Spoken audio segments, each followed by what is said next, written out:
আসসালামু আলাইকুম রহমতুল্লাহি ওয়া বারাকাতুহু। দেশ ও প্রবাস থেকে যারা এই ভিডিওটি দেখছেন সবাইকে অনুরোধ করব ভিডিওটি শেষ পর্যন্ত দেখার, পাশাপাশি ভিডিওটি বেশি বেশি শেয়ার করে দেওয়ার জন্য সবাইকে আমি উদারত আহ্বান জানাচ্ছি। একটা বিষয় নিয়ে বাংলাদেশের সর্বস্তরের জনগণের কাছে উৎফুল্ল মনে অনেকে পোস্টের মাধ্যমে, অনেকেই নিউজের মাধ্যমে,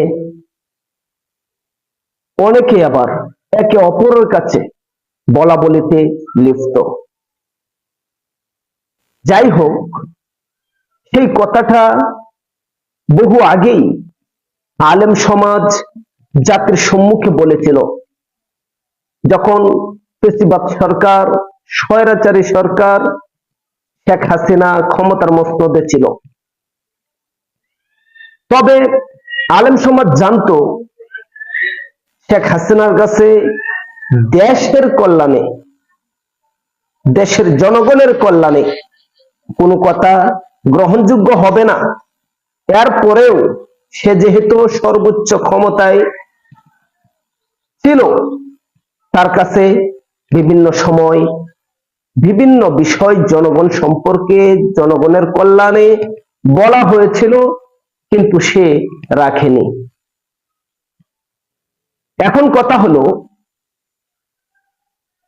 ফারাক্কা নিয়ে সারা বাংলাদেশে যে একটা হইচই পড়ে গিয়েছে, শুধু বাংলাদেশে নয়, বাংলাদেশ থেকে যে সমস্ত ভাইয়েরা প্রবাসে রয়েছে, প্রবাস থেকেও এই ফারাক্কার বিষয়ে তারা সর্বোচ্চ সহযোগিতা করবে বলে আশ্বাস দিয়ে যাচ্ছে। নিম্ন স্তরের প্রবাসী ভাই যারা রয়েছে তারাও বলেছে, আমরা 50,000 টাকা করে দিব যারা প্রবাসী রয়েছে। আর সর্বোচ্চ স্তরে কর্মরত যারা রয়েছে প্রবাস, যত টাকা চায় ফারাক্কা তৈরি করার জন্য তত টাকাই দিতে বাধ্য থাকিবে বলে আশ্বাস দিয়েছেন। এ পর্যায়ে কথা হলো, ডক্টর ইউনূস সর্বোচ্চ উপদেষ্টা, প্রধানত দায়িত্বে রয়েছেন, এবং শিক্ষার্থীদের পক্ষ থেকে যে সমস্ত শিক্ষার্থীরা আপনারা উপদেষ্টার দায়িত্বে রয়েছেন, এই দেশের কল্যাণে, দেশের জনগণের কল্যাণে আপনারা কঠিন প্রস্তুতি গ্রহণ করুন। এদেশের প্রত্যেকটি জনগণ প্রয়োজনে নিজের রক্ত বিক্রি করে হলেও ফারাক্কা তৈরি করার জন্য টাকা দেবে ইনশাআল্লাহ। আপনারা প্রস্তুতি গ্রহণ করুন, ইঞ্জিনিয়ারের সাথে কথা বলুন, কত হাজার কোটি টাকা লাগবে দ্বিতীয় ফারাক্কা তৈরি করতে, আর সেই ফারাক্কা এমন ভাবে তৈরি করা হবে ৭৫,০০০ ফিট উঁচু করে, আর ৭৫,০০০ ফিট উঁচু করে ফারাক্কা তৈরি করলে ভারত ভরে এরপরে বাংলাদেশে পানি আসবে।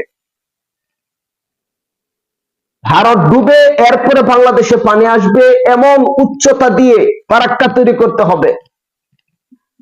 আর আমাদের যখন প্রয়োজন হবে পানির, তখন সেই ফারাক্কা ছুটিয়ে আমরা পানি আমাদের